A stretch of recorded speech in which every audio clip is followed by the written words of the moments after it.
जय श्री माता जी। परम पूज्य श्री माता जी, आज शारदीय नवरात्रि पूजा की षष्ठम दिन है। आपको श्री माँ हम सारे विश्व की सभी संत और शुद्धात्मा श्री कात्यायनी के रूप में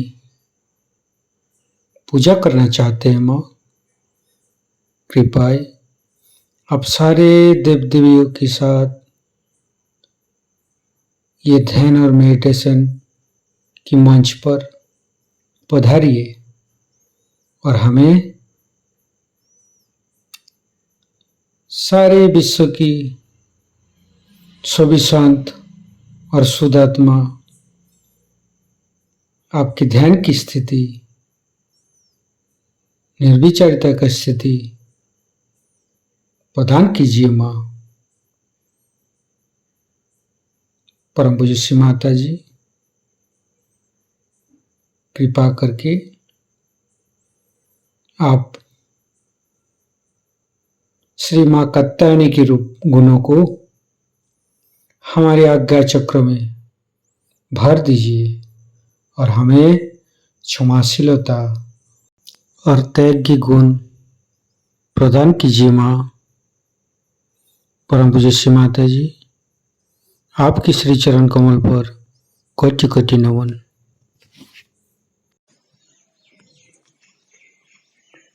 कुंडलिनी उठा के बंधन लेंगे।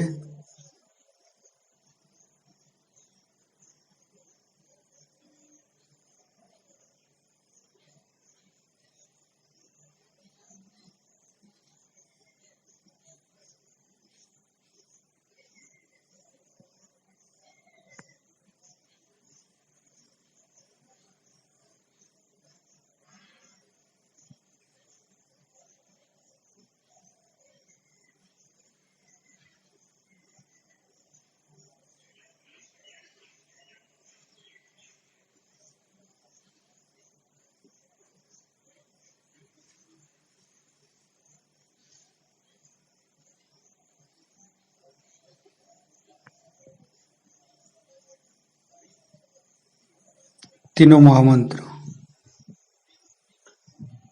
ओम तमेव साक्षात् श्री महालक्ष्मी महासरस्वती महाकाली त्रिगुणात्मिका कुंडलिनी साक्षात् श्री आदिशक्ति माता जी श्री निर्मला देव्ये नमो नमः। ओम तमेव साक्षात् श्री कल्की साक्षात् श्री आदिशक्ति माता जी श्री निर्मला देव्ये नमो नमः। ओम तमेव साक्षात् श्री कल्की साक्षात् श्री सहस्रारसामिनी मोक्षप्रदायिनी माताजी श्री निर्मला देव्ये नमो नमः। गणेश मंत्र लेंगे। ओम तमेव साक्षात् श्री गणेश साक्षात् श्री आदिशक्ति माता जी श्री निर्मला देव्ये नमो नमः। दोनों हाथ श्री माता जी की तरफ, परम पूज्य श्री माता जी की बिंदी को देखते रहेंगे। अच्छे अच्छे चिंता मन के अंदर लेके आएंगे और जो बुराई चिंता आएगा वो परम पूज्य श्री माता जी के श्री चरण में समर्पित करेंगे। संपूर्ण चित्त हृदय पर परम पूज्य श्री माता जी आपके श्री चरण कमल की शीतलता हमारे हृदय पर प्रदान कीजिए माँ। परम पूज्य श्री माता जी, हम अज्ञानी हैं, हमारी अज्ञानता के कारण आपकी शान के खिलाफ कोई भी गलती हुआ हो, कृपा करके आप मुझे क्षमा कर दीजिए माँ। धीरे धीरे संपूर्ण चित्त को मूलाधार चक्र पर परम पूज्य श्री माता जी, हम अतीत में चला जाते हैं, कभी भविष्य में चला जाते हैं माँ। कृपा करके हमें वर्तमान में स्थापित कीजिए। संपूर्ण चित्त शरीर के मध्य भाग पर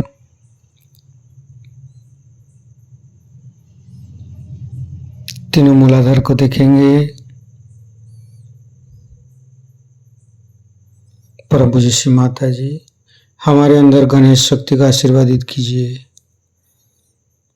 श्री माता जी, आप ही तो बहु गणेश है, कृपा करके हमारे तीनों नाड़ी छात्र चक्र में आप पधारिए और तीनों नाड़ी छात्र चक्र की समस्त दोषों को दूर कीजिए माँ। फिर धीरे धीरे चित्त को तीनों स्वादिष्ठान, तीनों नाभि, तीनों हृदय,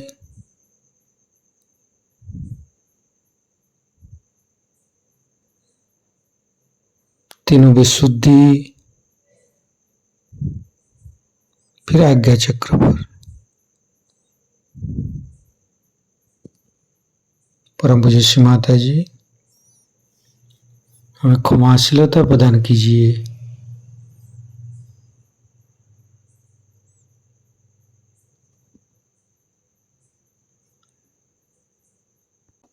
संपूर्ण चित्त आज्ञा चक्र पर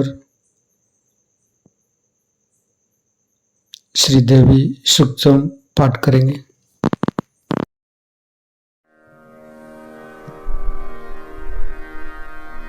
हरि ओम हिरण्यवर्णां हरिणीं सुवर्णरजतस्रजां चन्द्रां हिरण्मयीं लक्ष्मीं जातवेदो मावह ताम आवह जातवेदो लक्ष्मीम् अनपगामिनीं यस्यां हिरण्यं विन्देयं गामश्वं पुरुषानहम् अश्वपूर्वां रथमध्यां हस्तिनादप्रबोधिनीं श्रियं देवीम् उपह्वये श्रीर्महादेवी जुषतां कां सुस्मितां हिरण्यप्राकाराम् आर्द्रां ज्वलन्तीं तृप्तां तर्पयन्तीं पद्मे स्थितां पद्मवर्णां ताम् इह उपह्वये श्रियं चन्द्रां प्रभासां यशसा ज्वलन्तीं श्रियं लोके देवजुष्टामुदारां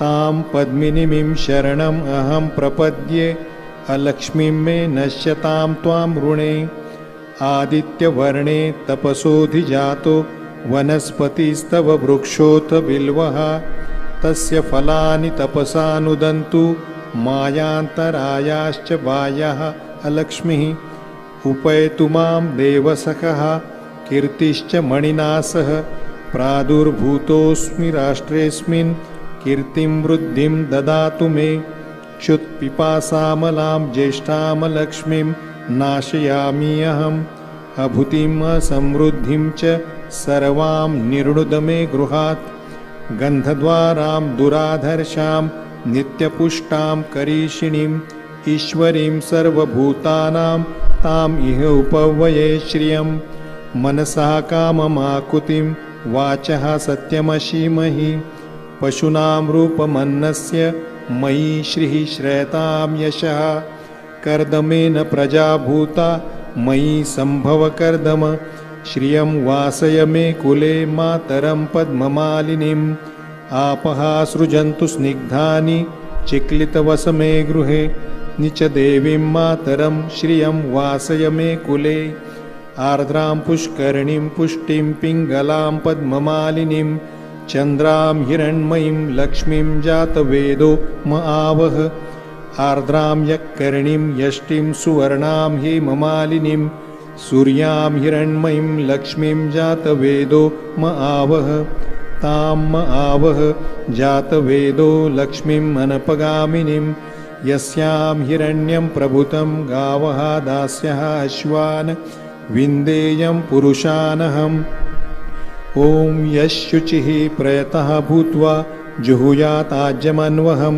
श्रियः पञ्चदशरुचं च श्रीकामः सततं जपेत् पद्मानने पद्मौरु पद्माक्षि पद्मसंभवे तन्मे भजसि पद्माक्षि येन सौख्यं लभाम्यहम् अश्वदायै गोदायै धनदायै महाधने धनं मे जुषतां देवी सर्वकामांश्च देहि मे पद्मानने पद्मपत्रे पद्मप्रिये पद्मदलायताक्षि विश्वप्रिये विश्वमनोनुकूले त्वत्पादपद्मं मयि सन्निधत्स्व पुत्रपौत्रं धनं धान्यं हस्यश्वादिगवेरथं प्रजानां भवसि माता आयुष्मन्तं करोतु मे धनम् अग्निर्धनं वायुर्धनं सूर्यो धनं वसुः धनम् इन्द्रो बृहस्पतिर्वरुणो धनमस्तु मे वैनतेय सोमं पिबतु वृत्रः सोमं धनस्य सोमिनो मह्यं ददातु सोमिनः न क्रोधो न च मात्सर्यं न लोभो न अशुभा मतिः भवन्ति कृतपुण्यानां भक्तानां श्रीसूक्तं जपेत् सरसिजनिलये सरोजहस्ते धवलतरांशुकगन्धमाल्यशोभे भगवति हरिवल्लभे मनोज्ञे त्रिभुवनभूतिकरि प्रसीद मह्यं विष्णुपत्नीं क्षमां देवीं माधवीं माधवप्रियां लक्ष्मीं प्रियसखीं देवीं नमाम्यच्युतवल्लभां महालक्ष्म्यै च विद्महे विष्णुपत्न्यै च धीमहि तन्नो लक्ष्मीः प्रचोदयात् आनन्दः कर्दमः श्रीदश्चिक्लित इति विश्रुतः ऋषयः श्रियः पुत्राश्च श्रीर्देवीर्देवतामतः ऋणरोगादिदारिद्र्यपापक्षुदापमृत्यवः भयशोकमनस्तापा नशन्तु मम सर्वदा श्रीर्वर्चस्वम् आयुष्यम् आरोग्यं विधाच्छोभमानं महीयते धान्यं धनं पशुं बहुपुत्रलाभं शतसंवत्सरं दीर्घमायुः साक्षात् श्री आदिशक्ति माताजी श्री निर्मला देव्यै नमो नमः।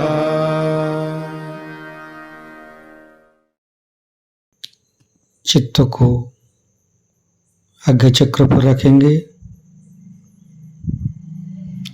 और माँ श्री कात्यायनी का मंत्र लेंगे।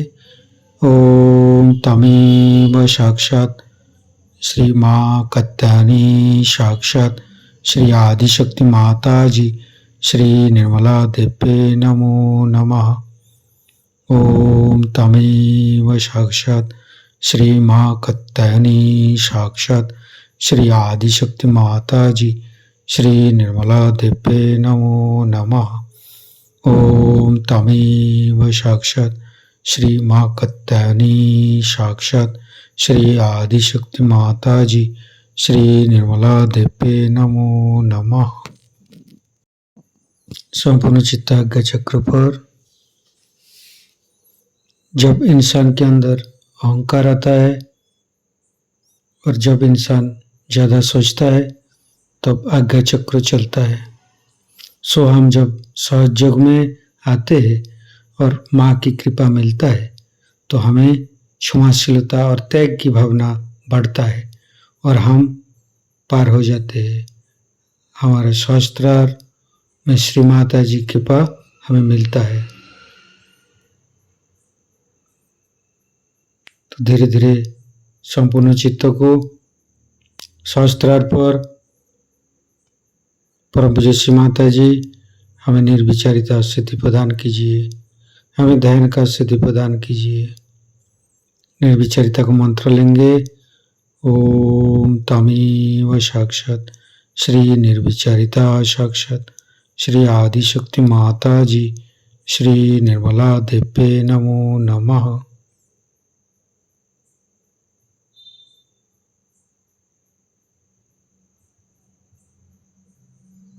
परम पूज्य श्री माता जी का अमृतवाणी शास्त्रार्थ से गान करेंगे। आज्ञा चक्र आपका बहुत जोर से चलना शुरू हो जाता है जिस वक्त आप बहुत ज्यादा सोचते हैं आगे में। यहाँ पर जब बहुत सोच विचार शुरू हो जाता है तब आज्ञा चक्र चलता है। आज्ञा चक्र तब भी चलता है जब मनुष्य अहंकारी होता है। जब उसमें अहंकार आ जाता है तो उसका आज्ञा चक्र बहुत चलता है। और ऐसा आदमी जब अहंकार के दमन का प्रयत्न करता है तो वो अपने ही छाया के साथ लड़ते रहता है। अहंकार भी अपनी छाया मात्र मिथ्या है, वो कोई चीज है नहीं, तो अपनी ही छाया के साथ लड़ता है। उससे लड़ते लड़ते जूझते जूझते वो भी थक जाता है। जब वो बहुत थक जाता है तब वो दूसरे मार्ग ढूंढता है, जैसे वो शराब पीने लग जाएगा या किसी और औरतों के घर जाना शुरू कर देगा भागने के लिए, अपने से पलायन करने के लिए। वो देख नहीं पाता अपने अहंकार को। और ये स्थिति बहुत लोगों की हो जाती है कि वो घबरा जाते हैं अपने अहंकार से कि बाप रे ये कितना अहंकार मुझे खा दे रहा है। इस अहंकार के कारण भी एक बड़ी बीमारी अब आने वाली है जो कि मैंने अमेरिका में बताई है। मैंने एड्स के बारे में बताया था, उसके बाद जब नई अल्जाइमर की नई बीमारी शुरू हुई उसके बारे में बताया था, और अब तीसरी बीमारी के लिए बताया आई हूँ कि ऐसे लोग पैरालाइज हो जाएंगे जिनकी आज्ञा चक्र बहुत जबरदस्त चलेगा और जिनका अहंकार बहुत बढ़ जाएगा, वो एकदम पैरालिसिस हो जाएगा। और पैरालिसिस होने के बाद वो इस तरह का पैरालिसिस होगा कि जब वो चेतन बुद्धि से कोई काम करना चाहे, कॉन्शियस माइंड से, तो कर नहीं पाए। ऐसे तो चलते फिरते रहेंगे, जब सोचेंगे कि मैं चल रहा हूं तो एकदम ठप से गिर जाए। और ये बीमारी पहले अब शुरू ही हो गई है, हमने 2-4 पेशेंट्स अभी देखना भी शुरू कर दिया। सो अहंकार से लड़ने से नहीं होता है, अहंकार से जूझने से नहीं होता है। ये गलत फहमी है कि हम अहंकार से लड़ सकते हैं। अहंकार तो हमारी ही बनाई हुई मिथ्या बात है कि हम दुनिया भर की आफत को उठाए चल रहे हैं। मैं कभी कभी एक कहानी बताती हूँ कि कुछ लोग प्लेन से जा रहे थे, देहाती थे, उनसे कहा इतना सामान मत ले जाइए। तो उनका अच्छा ठीक है, वो प्लेन पे बैठे और सामान अपने सर पे रख लिया। कहने लगे हम तो इसका बोझ ढो रहे हैं। अरे जिस प्लेन ने आपको उठाया है वही इसका बोझ उठा रहा है। जिसने आपको बनाया है, जो करता भोगता सब कुछ है, वही सब कुछ कर रहा है। लेकिन कहने से नहीं होता। फिर यह कहूंगी ये कहने से नहीं होता, ये आपकी स्थिति है। जब ये स्थापित हो जाती है तब निर्विचारिता आपके अंदर स्थापित हो जाती है। जब कुंडलिनी का जागरण होता है और जब आज्ञा को लांग जाती है तो निर्विचारिता आप में स्थापित हो जाती है। उसके उल्टे आपके घर पिछले हिस्से में ये चक्र पकड़ा जाए तो डायबिटीज की वजह से यहाँ पर जब वो पकड़ा जाता है तो आज्ञा चक्र के चारों तरफ फैला हुआ है स्वाधिष्ठान जब जकड़ा जाता है तो आंख में नुकसान हो जाता है। पर उससे भी ज्यादा अगर आप गलत गुरुओं के पास गए तो आपकी आंख अंधी हो सकती है, आंख में अंधापन आ सकता है, आंख की कमजोरी से आ सकती है, आपके बच्चे अंधे हो सकते हैं। इससे क्योंकि आप अंधेपन में वहां गए थे, अब पक्का अंधापन आपके अंदर आ सकता है। लेफ्ट आज्ञा जिसे हम कहते हैं पिछला आज्ञा है, इसके पकड़ने से अनेक अनेक बीमारियां होती हैं। अब सब समय नहीं इसलिए मैं बताती नहीं, लेकिन इसके साफ होते ही मनुष्य की दृष्टि में एक चमक आ जाती है, जिसको ग्लिम्ट कहते हैं, एक ज्योत आंख में आ जाती है। और जिसके आज्ञा की चमक आ गई, ऐसे आदमी की दृष्टि भी अत्यंत शुद्ध होती, इतनी शुद्धाई होती है कि जिस पर पड़ जाए उसका शुभ हो जाए। ऐसी व्यक्ति की सारी आकृति ही शुद्धाई होती, उस आकृति की काट छाट करने की जरूरत नहीं, क्योंकि वो सारी आकृति ही उसी बनी रहती है कि उसके खड़े होते ही उसके व्यक्तित्व में वो चीज होती है कि मनुष्य एकदम से ही उसको पा करके शुभ का लाभ होता है। हमारे यहाँ शुभ की बात बहुत करते हैं, लेकिन ये नहीं जानते कि शुभ और अशुभ चीज क्या होती है। जब कोई चीज शुभ होती है तो उसमें से चैतन्य बहना शुरू हो जाता है, उसमें से चैतन्य जब बहे तो सोच लेना ये चीज शुभ है और नहीं तो नहीं। तो पहली चीज जब हमारे अंदर आती है, जिसे कि हम निर्विचार समाधि कहते हैं, जो बहुत मुश्किल से लोग पाते थे पहले जमाने में, वो आपको एकदम स्थापित हो जाती है, आप निर्विचार हो जाते हैं। और इसको प्राप्त करने के लिए कोई सा भी विचार मन में आया, तुझे क्षमा कर दिया, क्षमा क्षमा क्षमा, ये ईसा मसीह ने हमें सिखाया है। ईसा मसीह दूसरे तीसरे कोई नहीं है, ये श्री गणेश का अवतरण संसार में हुआ है। सारे उनका वर्णन आप अगर महाविष्णु का वर्णन पढ़े देवी महात्म्य में, तो आप जान जाइएगा कि साक्षात वही है। न तो वो ईसाई के हैं, न हिंदुओं के, न मुसलमानों के हैं, लेकिन वो सहयोगियों के, उनके सबसे बड़े भाई हैं। और वही जिस तरह श्री गणेश सबके पहले, सबसे पहले सहयोगी हैं, उसी प्रकार ईसा मसीह भी। ईसा मसीह का नाम भी बड़ा सुंदर लिखा गया, क्योंकि उनका नाम ख्रिस्त है। ख्रिस्त हिब्रू में उनको ख्रिस्त कहते हैं। ख्रिस्त कृष्ण से आया। राधा जी का ही स्वयं महालक्ष्मी का स्वरूप था, और राधा जी ने ही मेरी के नाम पर, नाम से ही जन्म संसार में लिया, और उन्होंने ही ये बच्चा पैदा किया है। ये आप अगर देवी महात्म्य पढ़े तो आप जान लीजिएगा। और उस राधा का ही ये पुत्र है जो श्री कृष्ण से पैदा हुआ। और जब वो बाप की बात करते हैं तो सिर्फ श्री कृष्ण की बात करते हैं। ईसा मसीह की सिर्फ 2 उंगलियां ऐसी रहती हैं। ये उंगली विशुद्धि चक्र की है जो कृष्ण की है, और ये नारायण की।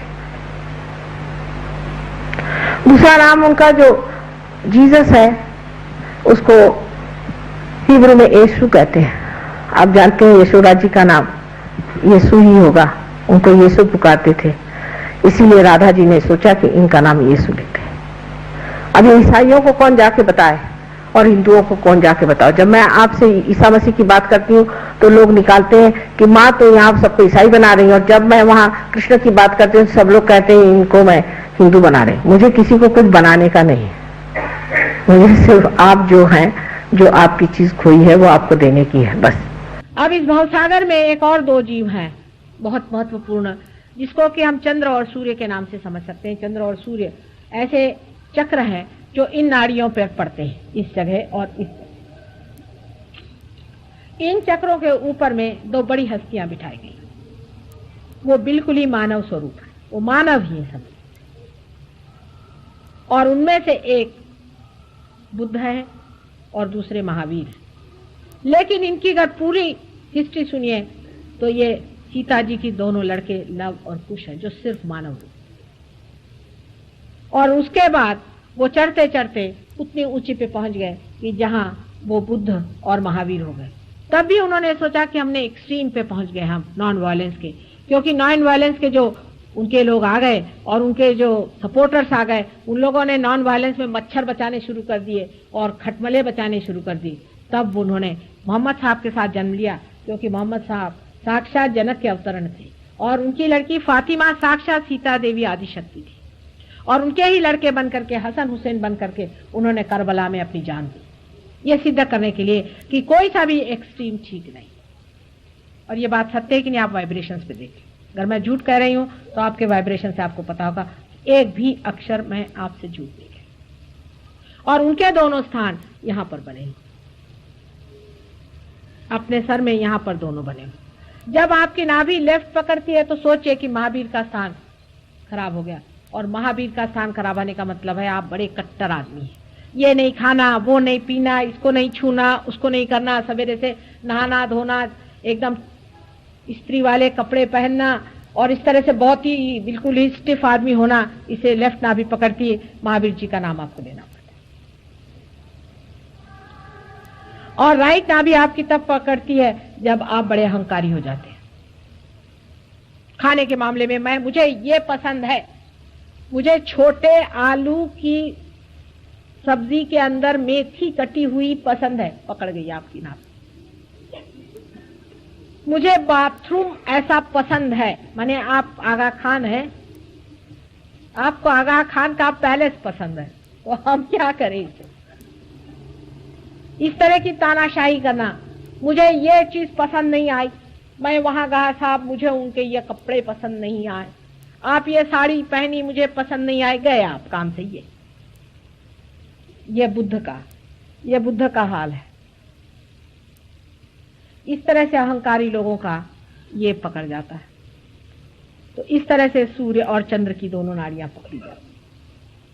महावीर जी ने इस कदर चंद्र नाड़ी पर काम किया है कि पाताल में वो जा करके, और नर्क में क्या क्या होता है, उसमें किस तरह के 7 नर्क होते हैं, उसमें कैसे कीड़े होते हैं और किस तरह की बदबू चलती है, और उसका सारा वर्णन उन्होंने कर दिया।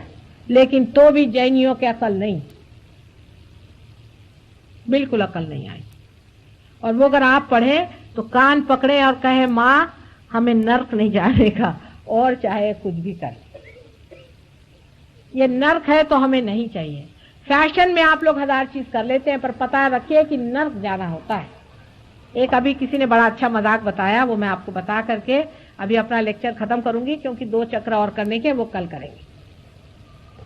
एक मजाक कभी किसी साहब ने बताया, एक आदमी बड़े धार्मिक थे, सात्विक थे, बेचारे बड़े शांति से रहे, और जब वो भगवान के पास गए तो उनको स्वर्ग में भगवान ले गए, तो देखा वहां भी बहुत सारे सहयोगी बैठ करके ध्यान धारणा कर रहे।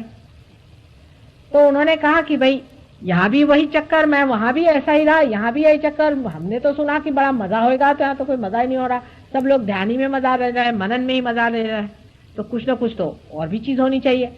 तो उन्होंने कहा भगवान से कि भाई मैं जरा नर्क जाना चाहता हूँ, मैं जरा नर्क जाके देखना चाहता हूँ कि नर्क भी क्या चीज है, कुछ मुझे भी उसका पता चले कि नर्क क्या चीज है। भगवान ने कहा अच्छा चले जाओ बेटे, इस रास्ते से चले जाना।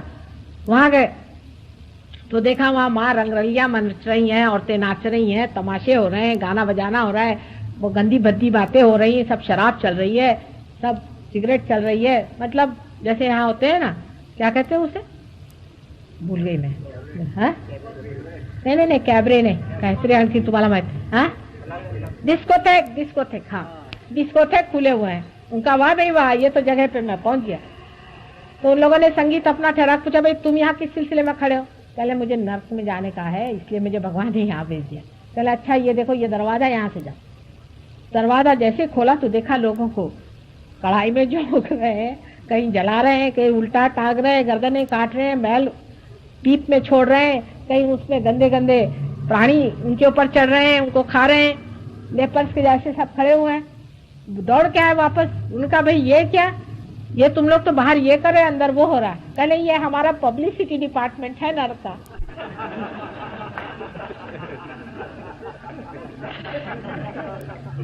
तो इस पब्लिसिटी डिपार्टमेंट में मत आना, मैं बता रही हूँ तुमसे। इसके लिए तुम चाहो तो महावीर को पढ़ लो, अगर मैं झूठ बोल रही हूँ। जब तुम्हारा विश्वास नहीं हो तो उनको पढ़ लो, वो सब बता देंगे 7 नर्क कैसे होते हैं। तो नर्क की गति मत जाना बेटे, बड़ी भयंकर होती। मैं तो सोच सोच के भी किसकी बात ही कैसे करूं, मेरे बच्चे हैं।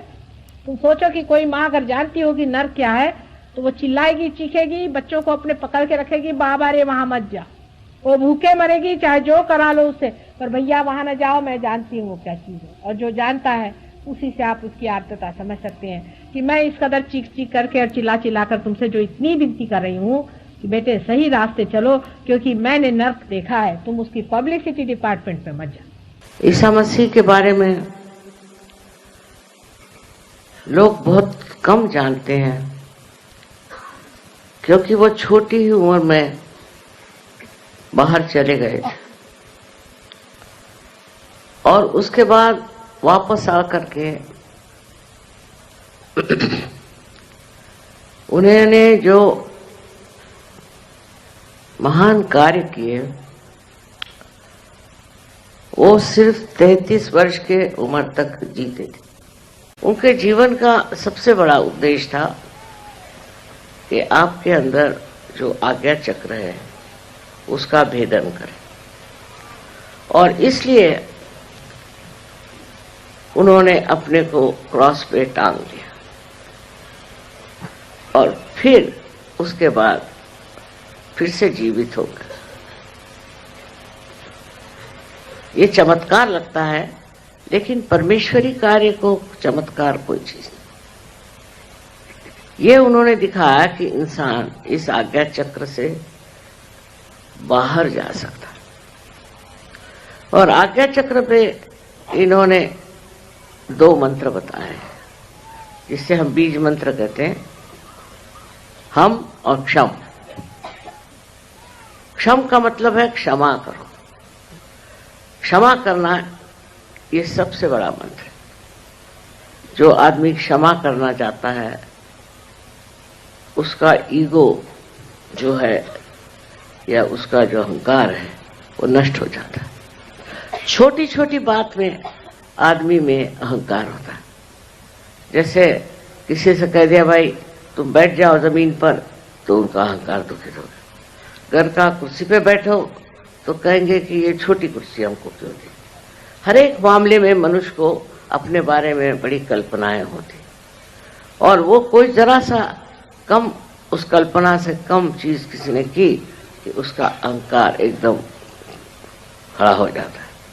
कभी कभी अनजाने में भी ऐसी बात हो सकती है, और अनजाने में भी कोई आदमी कुछ ऐसी बात करे तो जो आदमी अहंकारी होता है उसको हर एक चीज लगता है कि उनका अपमान हो रहा है। इस तरह से वो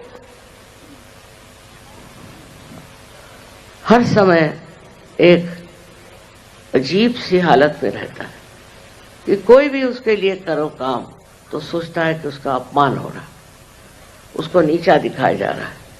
ये दिमाग में बात बैठी रहती है, और फिर आप सीधी भी बात करो चाहे नहीं भी करो, सबका एक ही अर्थ निकलता है। इसलिए देखना चाहिए और सोचना ये चाहिए कि जो ईसा मसीह ने कहा है कि आपको अगर किसी के लिए भी ऐसा लगा कि उसने आपका अपमान किया या उसने आपको दुख दिया, तकलीफ दी, तो उसे आप क्षमा कर दो। अब देखिए, अगर आप सबको क्षमा कर दें तो क्या हो जाएगा? आपको कोई तकलीफ नहीं हो सकती, आप परेशान नहीं होंगे। जब आपने क्षमा ही कर दिया तो उस बारे में आप सोचेंगे भी नहीं, और कोई ऐसी घटना हो ही नहीं सकती कि जो आपके विपरीत हो, क्योंकि आप सबको क्षमा करते रहते। और ये शक्ति हमें आज्ञा चक्र से मिलती है। जिसका आज्ञा चक्र अच्छा होता है वो सबको क्षमा कर देता है। और नहीं तो दूसरा मार्ग क्या है? अगर आप क्षमा नहीं करेंगे तो आप अपने ही को तकलीफ देंगे, अपने ही को परेशान करेंगे, और जो दूसरा आदमी है वो हो सकता है उसने जानबूझकर आपका अपमान किया तो वो और बलवत्तर हो जाएगा। इसलिए क्षमा करना उन्होंने एक बड़ा भारी संदेश मानव जाति के लिए दिया। और दूसरा, हम जो है ये क्षम से बिल्कुल उल्टा अर्थ रखता है। हम माने ये जान लो तुम क्या हो, ये जान लो कि तुम आत्मा हो, तुम ये शरीर मन बुद्धि अहंकार आदि उपाधियां नहीं, पर तुम आत्मा हो। और इस हम को जान करके आप समझ लोगे कि मैं आत्मा हूं। आत्मा का मतलब ये है कि जितनी भी गलत सलत बातें हमारे दिमाग में घमंड से, गर्व से, मूर्खता से, अज्ञान से आई हुई है, ये सब बेकार है, इनका कोई अर्थ नहीं लगता। तुम साक्षात जब स्वच्छ आत्मा हो, सो इस आत्मा में ये सब चीजें आती नहीं, और तुम अत्यंत पवित्र हो। सो दो चीजें उन्होंने बताई। एक तो ये कि आप सबको क्षमा कर दो, कोई अज्ञान में, कोई ज्ञान से कुछ भी कुछ करे, क्षमा कर दो, जिससे आपको तकलीफ नहीं होगी। क्योंकि क्षमा करिए या न करिए, आप करते क्या? कुछ भी नहीं। पर जब आप क्षमा नहीं करते हैं तब आप अपने को सताते हैं और तंग करते हैं। और जिस आदमी ने आपको दुख दिया, तकलीफ दी, हो तो मजे में बैठा है। तो इस तरह से आप देखें कि कोई ऐसी बात हो और उसे आप क्षमा करने की आदत डाल दें। दूसरी बात जो कही है उन्होंने कि तुम आत्मा हो, इस आत्मा को जानो। आत्मा को तो कोई छू नहीं सकता, नष्ट नहीं कर सकता, उसको सता नहीं सकता। अगर आप वो आत्मा स्वरूप है तो उसमें रममाण होना चाहिए।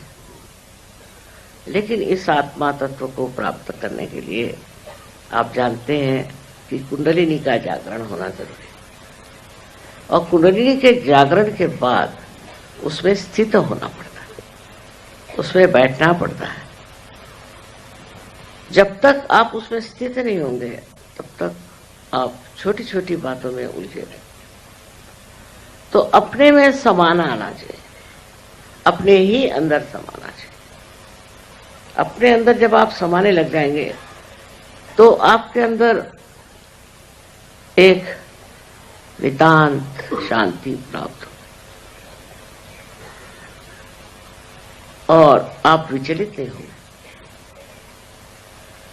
इस शांति के दायरे में जब आप रहेंगे तो आपको आश्चर्य होगा कि आप जो छोटी छोटी चीजों के लिए हर समय परेशान रहते थे वो नहीं रहे। आत्मा के आनंद में आप डूबे रहेंगे। इस आत्मा को प्राप्त करने के लिए मैंने कहा कि कुंडलिनी का जागरण अत्यावश्यक है, उसके बगैर हो नहीं सकता। पर होने पर भी, जागरण होने पर भी लोग भटकते रहते, तो भी वो गहन नहीं आते। तो केंद्र बिंदु अगर आपका आ गया है और उसके और लक्ष्य करके अगर आप देखें तो आप समझ जाएंगे कि ये आज्ञा चक्र आपको घुमा रहा है। इस आज्ञा चक्र की वजह से आप चक्करों में पड़े हुए, विचारों के चक्करों में पड़े हुए, नाना तरह की उपाधियां इससे लग रही हैं।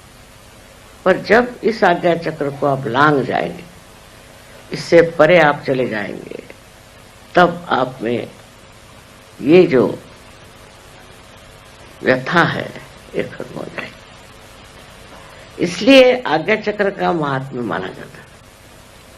यहां तक कि बाइबल में लिखा हुआ है कि जो आदमी माथे पे टीका लगाकर आएगा वो बचेगा। लिखा है साहब, वो सहयोगी होंगे। और कौन होगा?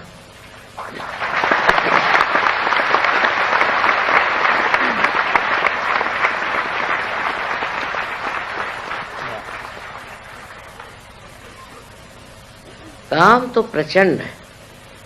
वो 12 आदमी थे, आप लोग हजारों हैं, लेकिन एक एक आदमी ने वहां जो मेहनत की है उसके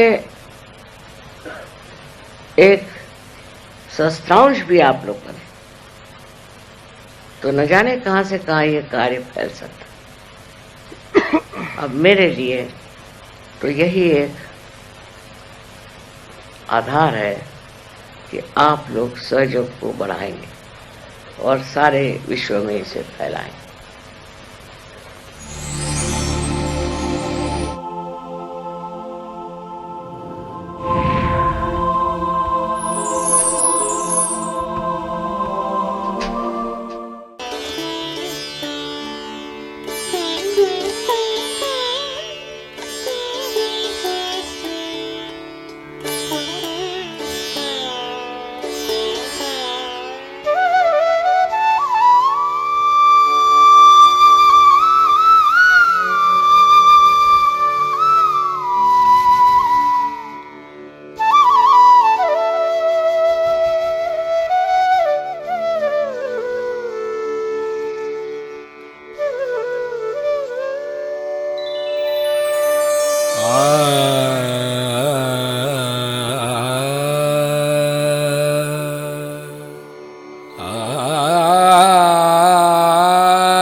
माँ भवानी आदिशक्ति, माँ भवानी आदिशक्ति,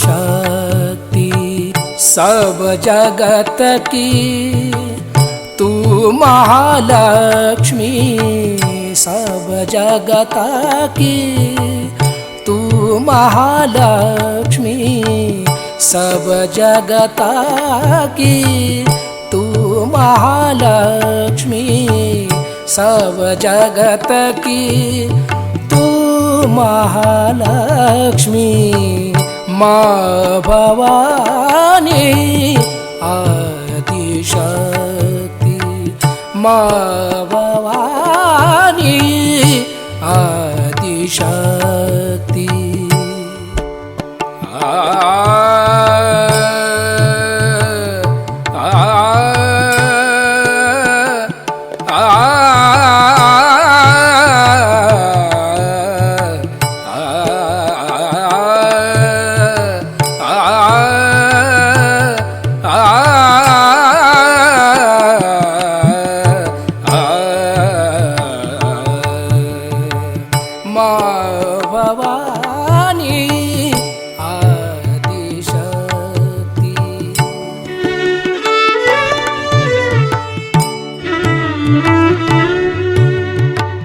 माँ भवानी आदिशक्ति।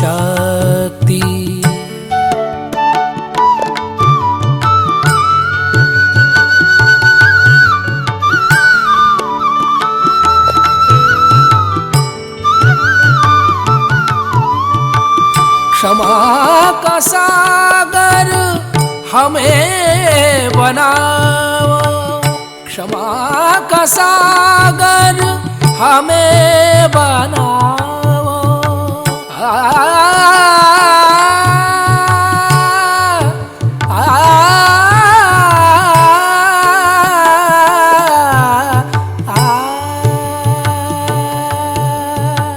क्षमा का सागर, क्षमा का सागर हमें बनाओ, यही आज्ञा आशीष दिलाओ, यही आज्ञा आशीष दिलाओ।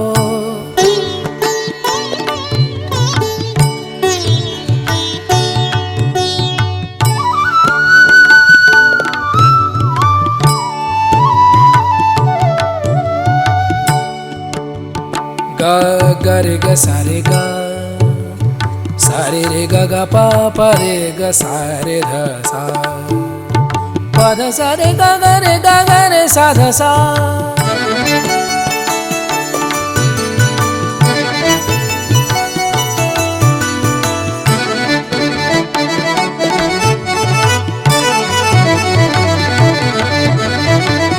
माँ भवानी आदिशक्ति।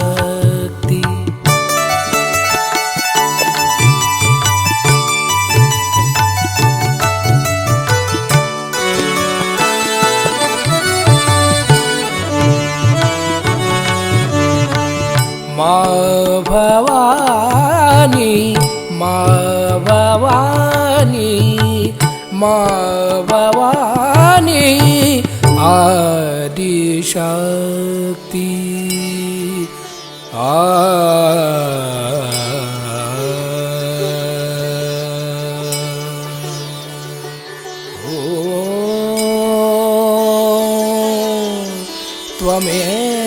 त्वमेव साक्षात् श्री जीसस मेरी माता, साक्षात श्री आदि शक्ति माता जी, श्री निर्मला देवी नमो नमः।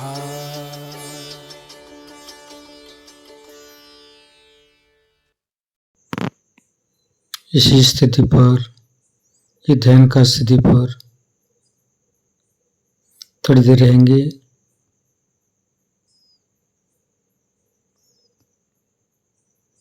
चैतन्य का आनंद लेते रहेंगे।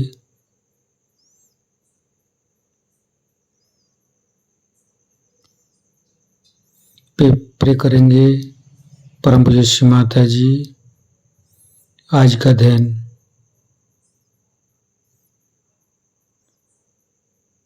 आप ही के हाथों में, आप ही ने जो कराया, इसके लिए आपको कोटि कोटि नमन।